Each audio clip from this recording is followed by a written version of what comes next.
여기지 못하게 하고 오직 말과 행실과 사랑과 믿음과 정절에 있어서 믿는 자들에게 본이 되어. 우리가 이 본문 말씀을 이미 묵상을 했습니다. 오늘 본문이 이야기하는 앞부분을 먼저 좀 봐야 되겠지요. 성경책 다 갖고 오셨나요? 수고스러우시지만 성경책을 피셔서 어디를 펴야 되겠어요?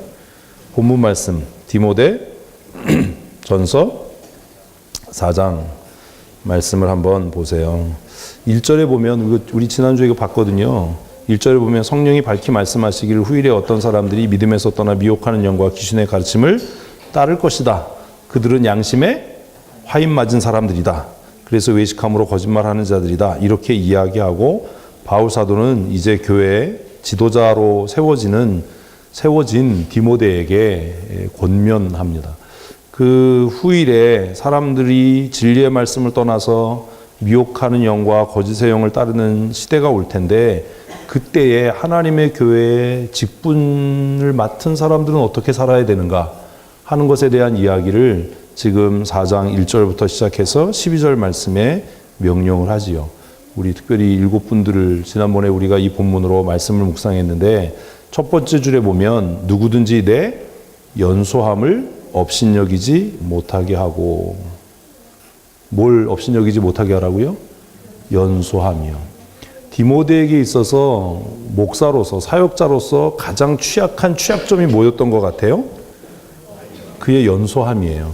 여기서 연소함이라고 하는 것이 나이가 어리다는 뜻도 있지만, 사실 본문을 쭉 읽어보면 바울이 이야기하는 이 연소함이라고 하는 것이 비단 나이가 어린 것만을 이야기하는 것 같지는 않아요.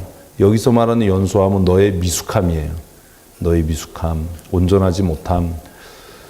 교회 지도자들이 되는 사람들이 정말 주의하고 조심해야 할 것이 뭐냐 하면, 자신의 부족함이 무엇인지를 먼저 명확하게 아는 겁니다. 그래서 여러분 주위에 정말 여러분에게 도움이 되는 사람이 누구냐 하면, 여러분의 부족함을 어떻게 해주는 사람? 지적이 아니고 권면해 주는 사람이.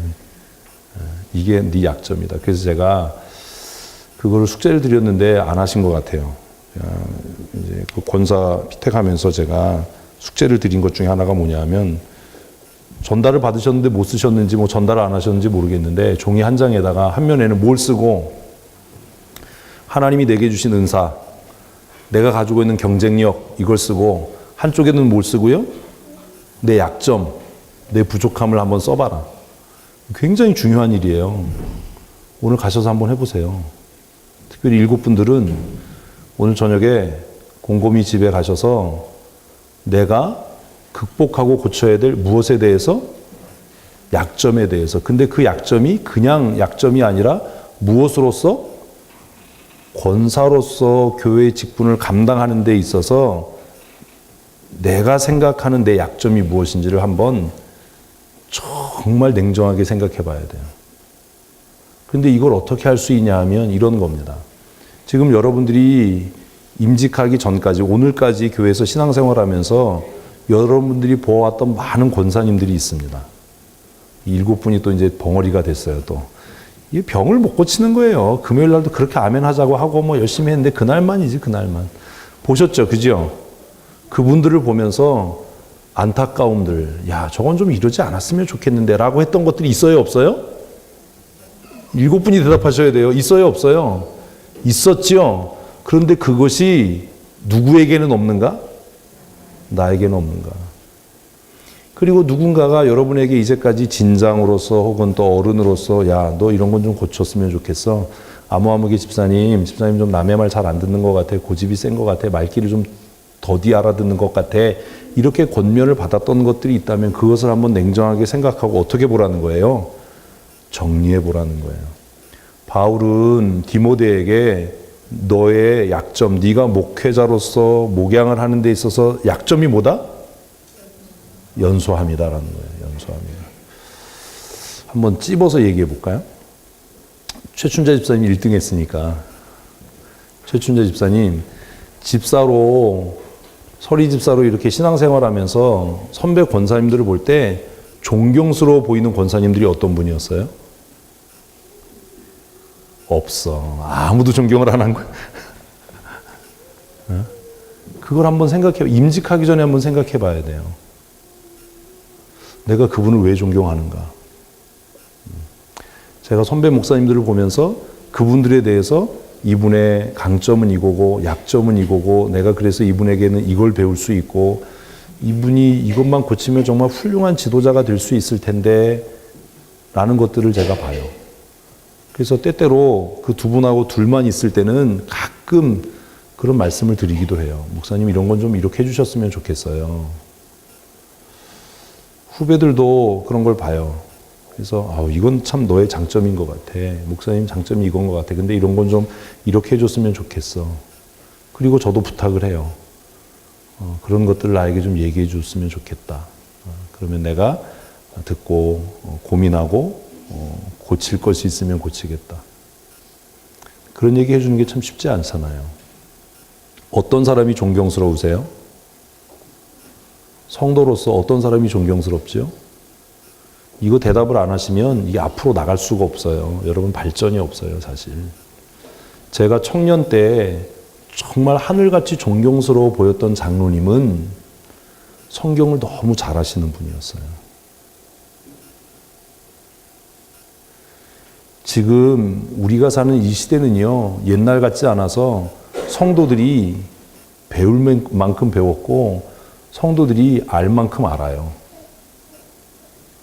그래서 교회 지도자들이 성경을 논리적으로 또 성경을 바르게 이해하지 못하고 잘못 가르치면 하루아침에 그에 대한 뭐가 깨지죠?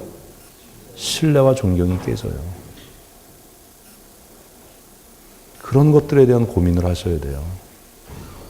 그런데 권사로, 장립집사로, 장로로 사역을 하다 보면 성경에 대해서 가르치고 말해야 될 수밖에 없는 상황이 올까요? 안 올까요? 오잖아요. 그것이 내 약점이라면 지금 얼마 남지 않은 시간이지만 그 약점을 어떻게 해야 된다고요? 보완해 나가야 돼요. 약점을 숨기려고는 하지 마십시오. 왜냐하면 숨기려고 하면 할수록 어떤 일이 일어나죠? 더 잘 보여요. 그걸 가리고 감추려고 하지 마세요.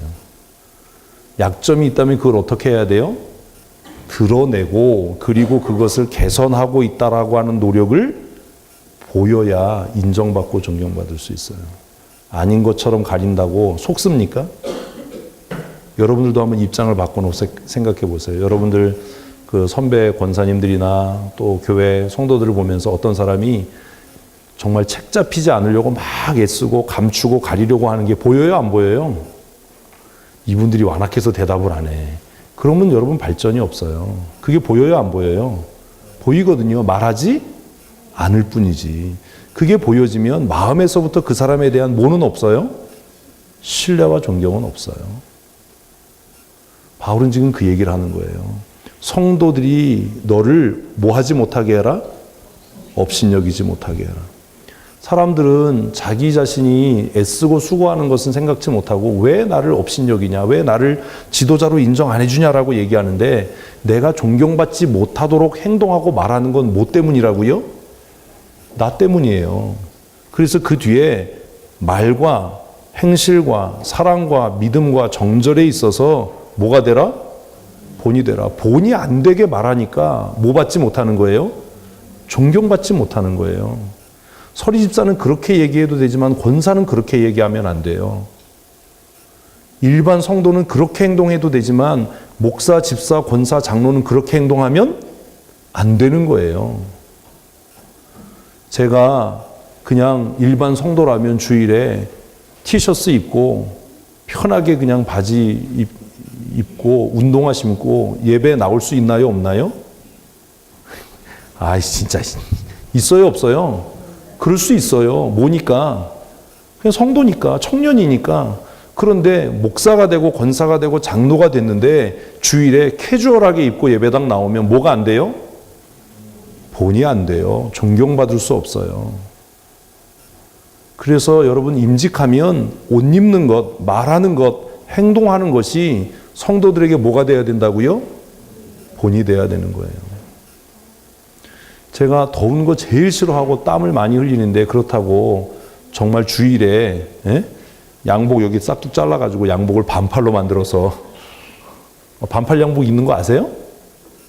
입고 예배를 인도한다든지 내가 이렇게 막 넥타이 매는 거 싫고 막 땀 난다고 해서 넥타이를 반쯤 풀고 이 단추 풀고 그리고 예배 인도하다든지 하면 여러분들이 저를 존경하고 신뢰하게 하시겠어요?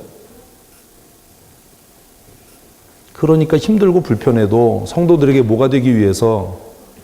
본이 되기 위해서 애쓰는 거예요. 그래서 사소한 것으로 내 권위가 사소한 것으로 내가 전하는 복음의 핵심 가치가 훼손되지 않도록.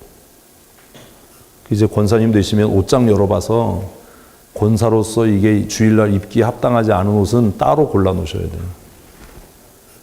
그리고 뭐 옷을 구입하는 게 부담되면 그냥 유니폼처럼 하나를 찍어 놓고 주일 되면 줄창 그것만 입으면 돼요. 어떤 걸로? 본이 될 만한 복장으로. 그것이 뭐 한복이 됐든 양복이 됐든 그것과 관계없이 무엇이 될 만한, 본이 될 만한 어느 성도가 봐서 야, 뭐 권사가 옷을 저렇게 입어? 어떻게 권사가 저러고 예배당에 와? 라고 하지 않도록. 그것이 내 업신여김이 되지 않도록. 권사, 집사, 장로는 긍정적인 사람이어야 합니까? 부정적인 사람이어야 합니까? 7분 대답하세요. 어떤 사람이어야 돼요? 여러분 어떠세요? 내가 나를 생각했을 때 나는 무언가를 볼 때 항상 좀 삐딱하게 보고 부정적으로 이야기하는 사람이라면 한동안 말을 아껴야 돼요. 말하지 말아야 돼요. 내 말이 어떻게 고쳐질 때까지? 긍정적으로 고쳐질 때까지. 내 말이 날카롭고 날이 서서 누군가에게 항상 도전적이고 위협적인 말투를 갖고 있다면 그 말이 부드럽게 다듬어질 때까지 침묵하셔야 돼요. 왜요? 그러지 않으면 뭐 받을 수 없어요? 존경받을 수 없어요. 앞에서는 아무 말 하지 않아도 뒤돌아서서 뭐라고 이야기할까요? 무슨 권사가 저렇게 얘기해? 권사가 저러면 안 되는 거 아니야? 그렇게 누군가가 얘기하는 순간에 내 모든 권위는 끝나는 겁니다. 앞에서는 동조해 주는 척하고 앞에서는 들어주는 척 할지 몰라도 누구도 그 사람을 교회 지도자로 인정하지 않는다는 겁니다. 헌금 생활도 마찬가지입니다. 성도들이 우리 모두의 삶의 수준을 아나요? 모르나요? 7분 대답하셔야 돼요. 알아요? 몰라요? 알아요. 여러분들의 삶의 수준을 알아요. 1년 우리 신앙생활 한 거 아니잖아요.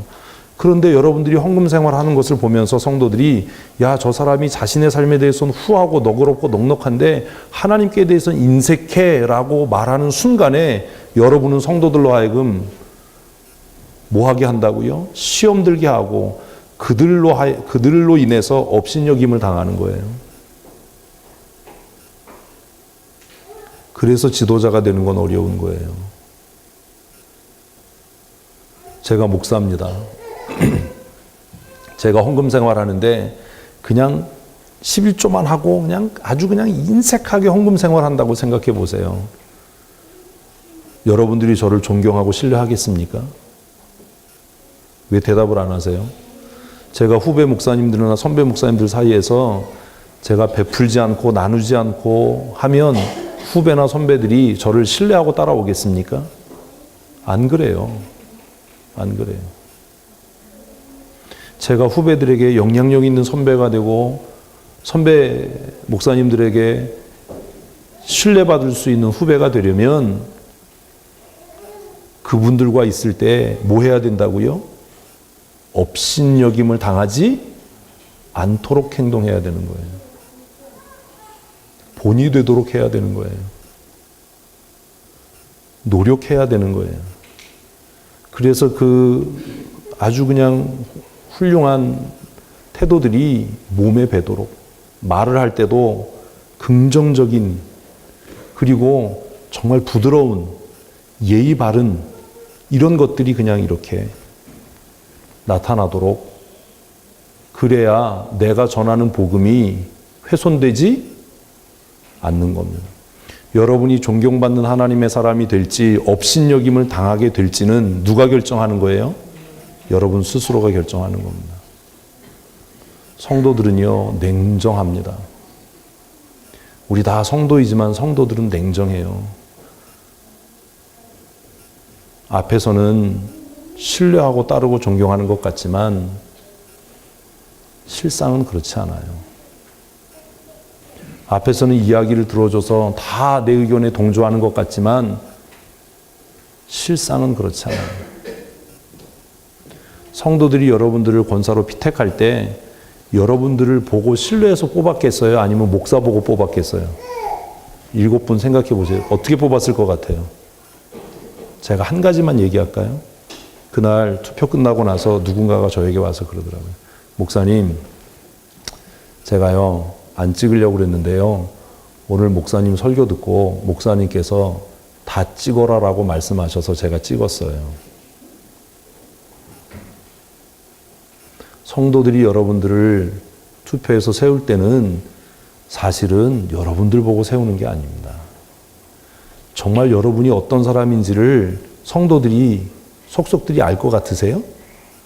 교회는요, 굉장히 묘해요. 우리 100명밖에 안 되지만 우리 왜 여러분들 사진하고 이름하고 붙였는지 아세요? 우리 교회 성도들 가운데 이름하고 얼굴을 매칭시키지 못하는 사람이 많아요. 이게 굉장히 역설적인 이야기예요.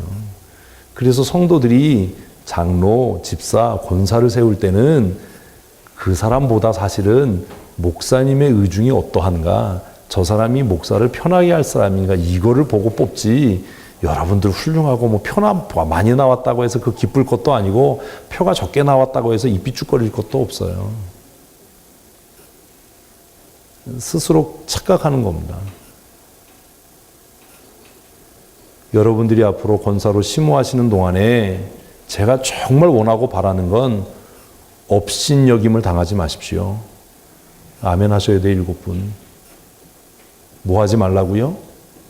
업신여김을 당하지 말라고요. 성도들 입에서 뭐 권사가 저래 이러면 끝난 거예요.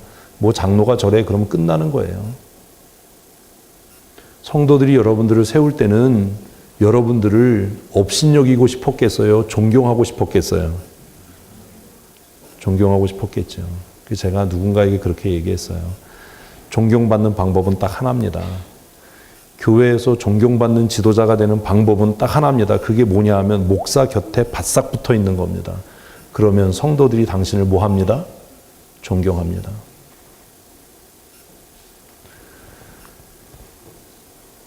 사사건건 반대하고 문제가 있다라고 얘기하고 비판하면 그게 깨어있는 지성 같고 교회를 사랑하는 것 같이 그렇게 보여질진 모르지만 성도들은 그 사람을 실제적으로는 뭐 하지 않아요?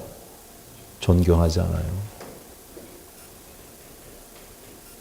목사가 진짜 아무리 나쁜 짓을 하고 야 저게 무슨 목사야 이런 일이 생겨도요 성도들이 100% 목사를 반대하는 경우는 있어요 없어요?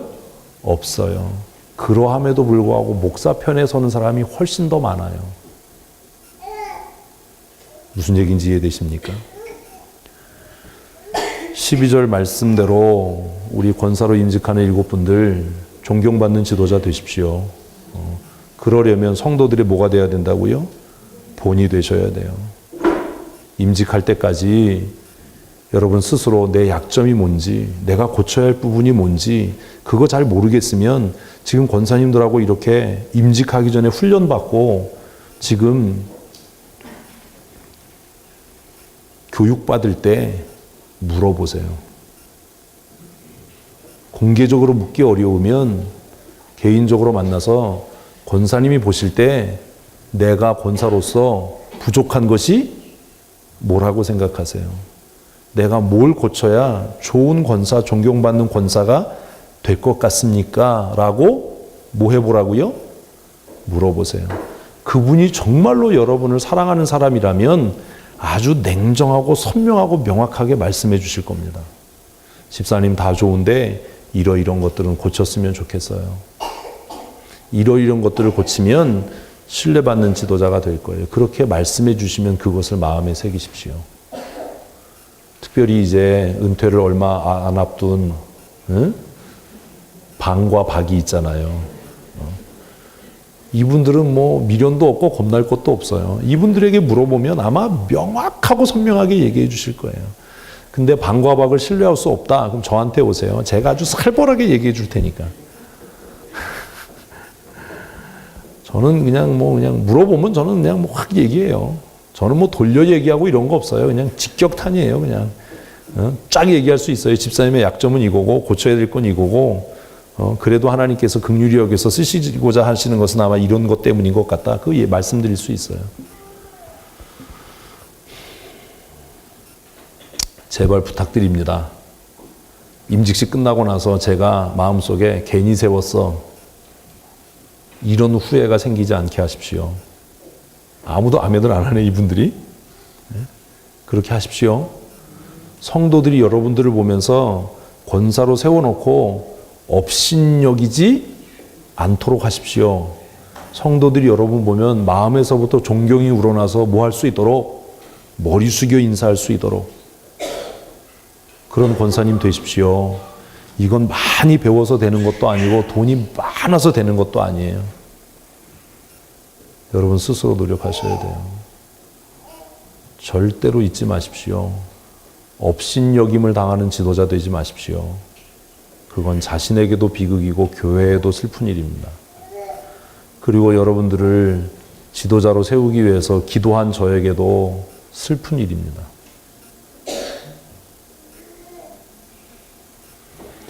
솔직하게 말씀드리면 제가 권사 임직을 앞두고 마음속에 처음엔 그랬어요. 될 사람은 되고 되지 말 사람은 되지 말아야지 이렇게 생각을 했어요. 그리고 임직표를 놓고 여러 날 기도했어요. 새벽마다 기도하고. 그래서 제 마음속에 이 사람은 되겠다, 이 사람은 안 되겠다. 그게 정리가 됐겠어요, 안 됐겠어요? 됐겠지요. 그런데 어느 날 기도하다가 제 마음이 바뀌었어요. 제 생각으로는, 제 논리로는 될 사람은 돼야 되고 안 될 사람은 안 돼야 돼라고 생각하고 그게 옳은 일이라고 생각하고 기도를 하기 시작했는데 그 기도가 계속 되어져 가면서 하나님께서 내 마음에 다른 마음을 주셨어요. 그래서 그것 때문에 고민을 참 많이 했어요. 그러면 이제까지 내가 얘기하고 가르쳤던 게 뭐냐. 그래서 그것 때문에 고민하고 기도하다가 하나님의 뜻이 그렇다면 내가 내 뜻을 접는 게 옳은 거지. 사실 그날 임직투표 하는 날 새벽까지도 그 고민을 했어요. 주일 새벽에 새벽 기도하면서 그것 때문에 정말 고민 많이 했어요. 어떻게 해야 될까? 어떻게 해야 될까? 그 주간 금요 기도회 때도 정말 고민을 많이 했어요. 어떻게 해야 될까? 내 생각은, 제가 갖고 있는 소신은, 내 목회 방침과 철학은 준비되고 훈련된 사람만 사역의 자리에 나가고 서야 한다라는 겁니다. 그런데 기도를 계속하면서 하나님께서 내게 주시는 마음은 그게 아닌 거예요. 야, 이 일을 처음 시작했을 때 네 마음이 뭐였냐? 내가 너에게 왜 이런 마음을 줬다라고 생각하냐? 라는 거였어요. 근데 사실 제가 갖고 있었던 목회 철학을 쉽게 포기하기가 어려웠어요. 정말 고민을 많이 했어요. 어떤 사람들이 와서 목사님 본심이 뭐예요? 나 본심 없다. 근데 나도 잘 모르겠다. 내가 왜 지금 고민하고 있는지 나도 잘 모르겠다.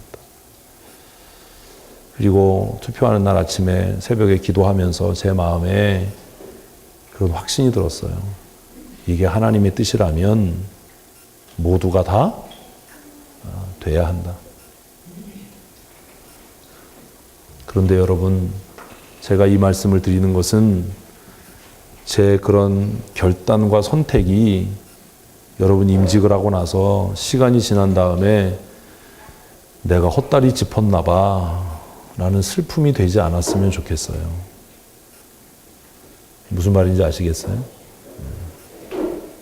그러기 위해서라도 성도들에게 업신여김을 당하는 지도자가 되지 말아 주십시오.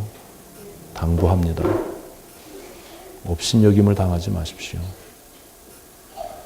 말 한마디를 해도 위로가 되고 힘이 되게 말하십시오. 아멘을 하셔야 돼요.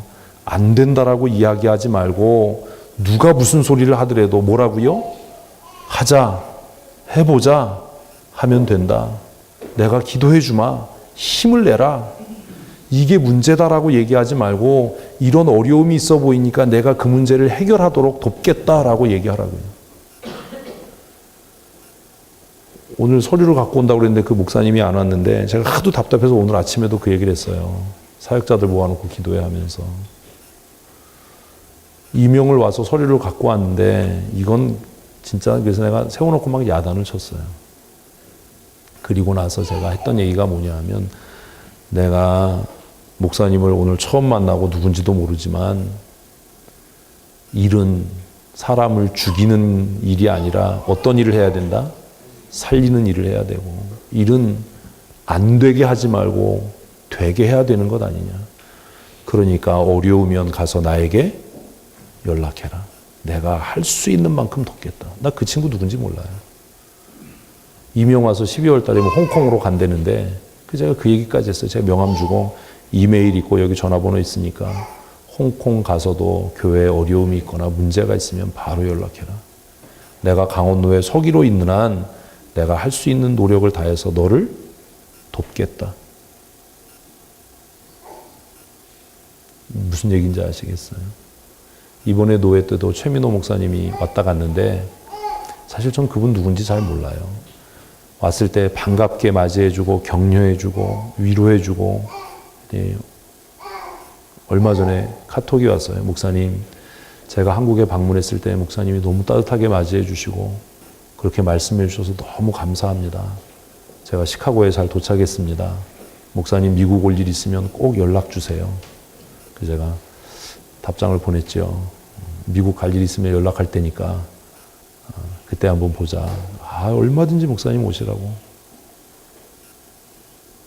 존경받는 지도자 되는 거 어렵지 않습니다. 여러분 말을 바꾸십시오. 한번 하십시다. 할 수 있습니다. 하면 됩니다. 해봅시다. 이런 지도자가 인정받고 사랑받아요. 이건 이게 문제야 저게 문제야가 아니라 다시 한번요. 시작. 할 수 있습니다. 하면 됩니다. 해봅시다. 이게 문제인데 이 문제는 내가 뭐 하겠습니다? 책임지겠습니다. 목사님 지금 서류 보니까 이런 게 문제인데 전화해라. 어려운 일 있으면 전화해라. 내가 도울 수 있는 만큼 어떻게 하겠다? 돕겠다. 해결하겠다. 그 목사님이 어제 다시 전화했어요. 그래서 목사님 너무 감사합니다. 너무 감사합니다. 신경 써주시고 염려해 주셔서 감사합니다. 존경받는 지도자는 그런 사람이에요. 정말 다시 부탁드립니다. 임직하시는 7분 성도들에게 존경받는 지도자 되십시오. 존경받는 지도자 되십시오. 권사라고 다 같은 권사가 아니고 장로라고 다 같은 장로가 아닙니다. 성도들에게 신뢰받고 존경받는 사람이 있습니다. 더 나아가서 목사에게 신뢰받고 존경받는 사람이 있습니다. 제가 우리 교회 담임 목사지만 우리 교회 권사님들, 우리 교회 장로님들, 우리 교회 집사님들을 보면서 제가 마음으로부터 존경하는 사람이 있겠어요, 없겠어요? 있습니다. 신뢰하는 사람이 있겠어요, 없겠어요? 있습니다. 목사에게 존경받고 신뢰받는 지도자가 되십시오. 그래야 되잖아요.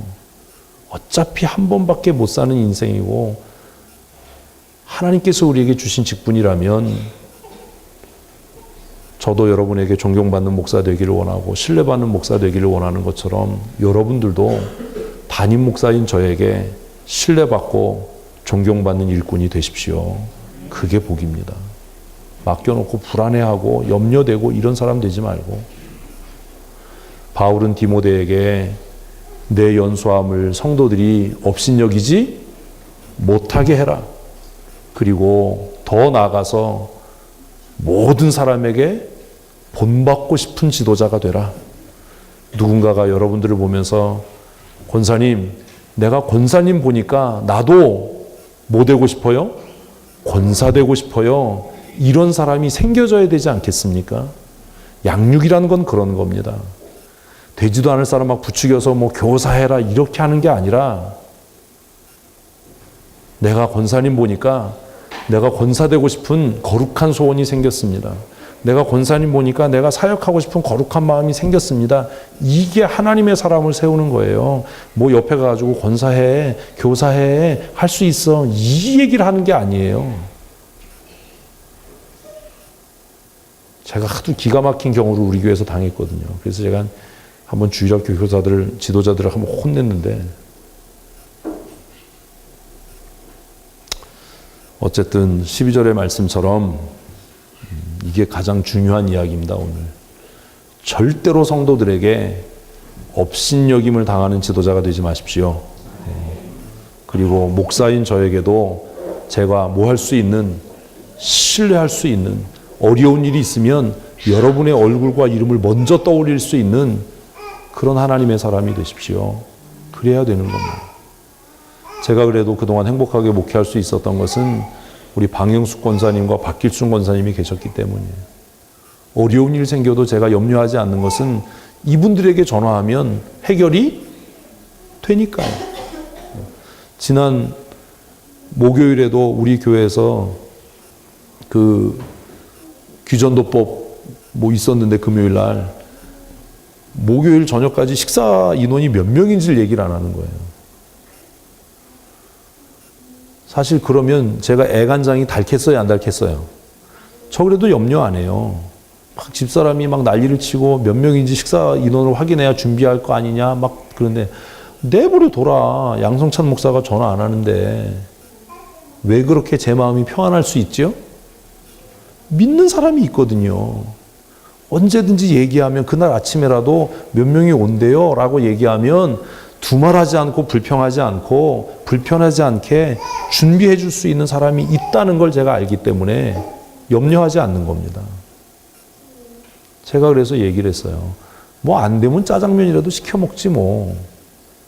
그냥 그건 하는 얘기고, 제 마음에는 뭐가 있다고요? 믿는 구석이 있는 거예요. 그래야 목회가 편하지 않습니까? 제가 GMS 일로, 무슨 총회 일로, 노회 일로 교회를 비울 때, 야, 새벽기도 누구한테 맡기지? 금요기도에 누구한테 맡기지? 수요기도에 누구한테 맡기지? 이거 염려하면 교회를 비울 수 있겠어요? 제가 그런 일을 하면서 조금 미안하기는 하지만 믿는 구석이 있으니까 편하게 가는 겁니다. 믿고 맡겨도 사고 치지 않을 줄 아니까. 믿고 맡기고 갔더니 갔다 와서 성도들이 벌떼같이, 아, 목사님 교회 비우지 마세요. 이러면 제가 어떻게 목회를 할 수 있겠어요? 그럼 여러분들이 얘기 안 해도 당장 부목사를 하나 두겠지요. 근데 그렇게 하지 않아도 될 만큼 제가 뭐 할 수 있는, 신뢰할 수 있는, 믿을 수 있는, 제가 존경하는 그런 지도자들이 교회 안에 있기 때문 아닙니까? 제가 노회 서기를 하면서 교회를 비워도 전화 한 번 하고 문자해서, 야, 어느 교회가 이런 서류 필요하다니까 그거 해서 보내라고 하면 그 일을 해줄 수 있는 김혜진 서경회가 있으니까 제가 편하게 목회하는 거 아닙니까? 그거 아니면 어떻게 교회를 비웁니까? 총회 기간에도 그런 일이 있었고, 교회 비우면 누군가 갑자기 문자 보내서 목사님 소속증명 보내주세요 뭐 이런 거 하면, 아, 제가 교회 밖에 나와 있는데 좀 기다리세요라고 얘기하고서도, 문자 보내고 나서도 전화하고 문자해서 어느 교회에서 이렇게 해달라니까 목사 소속증명 보내라, 뭐 해라라고 하면 그거를 해줄 수 있는 사람이 있으니까 걱정하지 않고 목회할 수 있는 거 아닙니까? 이제 임직하시는 7분이 그런 하나님의 사람들이 되셨으면 좋겠습니다. 이 연소하물이라는 말이 왜 나이가 아니냐라는 것을 반증하는 것이 13절입니다. 같이 읽습니다. 내가 이를 때까지 읽는 것과 권하는 것과 가르치는 일에 전념하라. 연소함을 업신여기지 못하도록 해라라고 하면서 그것을 해결하는 방법이 뭐예요? 너의 지적인 수준을 높여라. 이걸 뭐 그대로 읽을 게 아니라, 읽는 것과 권하는 것과 가르치는 데 전념하라라는 말은 너의 지적인 수준을 높여라라는 거예요. 너의 지적인 수준을 높여라. 우리가 어떤 교회에서 어떤 사람을 존경하느냐? 돈 많은 사람 존경합니까? 아니에요. 많이 배운 사람 존경합니까? 아니에요. 목사들도 그래요. 교회 크면 존경받습니까? 아니에요. 어떤 목사가 후배들에게 존경받느냐? 어떤 목사가 선배들에게 인정받느냐? 제가 요즘에 조금 힘든 것 중에 하나가 뭐냐면 선배 목사님들이 어디 가면요 꼭 저를 데리고 가려고 그래요. 사실 내일도 굉장히 바쁜데 지금 그 강화도에 있는 성은교회 간다고 어른 목사님들이 가시는데 저보고 가자는 거예요. 그래서 고민하다가 이게 안 될 것 같아서 제가 못 간다라고 조금 아까 문자를 보냈어요. 그랬더니 난리가 났어요. 이 목사 안 가면 재미가 없는데 왜 안 가려고 그러냐. 무슨 신방이냐. 신방은 나중에 하고 가자. 그래서 제가 교회 쫓겨나면 책임지실 거냐고. 양성찬 목사님, 너 목사님 안 가면 재미없는데 왜 안 가시려고 그러냐고.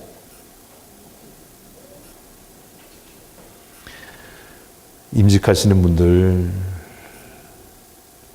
내 약점을 성숙시켜 나갈 수 있어야 돼요. 환영받고 존경받는 사람이 되려면 큰 교회 목회하는 목사이기 때문이 아니라 자신을 낮추고 헌신하고 베풀 때에 인정받는 거예요. 교회에서 존경받는 지도자가 누구지요? 꼬치꼬치 캐고 따지고 뭐 이런 사람이 아니라 말 없이 그냥 뭐 하는 사람? 헌신하는 사람이에요. 부족한 게 보이면 그냥 몸으로 때우고 이런 사람들이요. 그런 사람들이 존경받아요. 예배당 올라올 때마다 우리가 발로 밟고 올라오는 스텝이 깨끗하게 닦여져 있을 때 저는 기분이 좋아요. 그리고 그 일을 위해서 수고한 사람들을 떠올리면서 존경해요. 그거 누가 알아주겠어요. 한 주 지나면 또 색깔 변하고 더러워질 그 발로 밟아서 더럽히는 그 스텝을 광약을 가지고 깨끗하게 닦아서 반짝반짝 해놓고 빛나게 하는 그 수고를 하는 분들을 저는 존경해요. 저는 그거 잘 못할 거예요. 내가 할 수 없는 일을 하라는 게 아닙니다. 내가 할 수 있는 만큼의 헌신을 통해서 내 믿음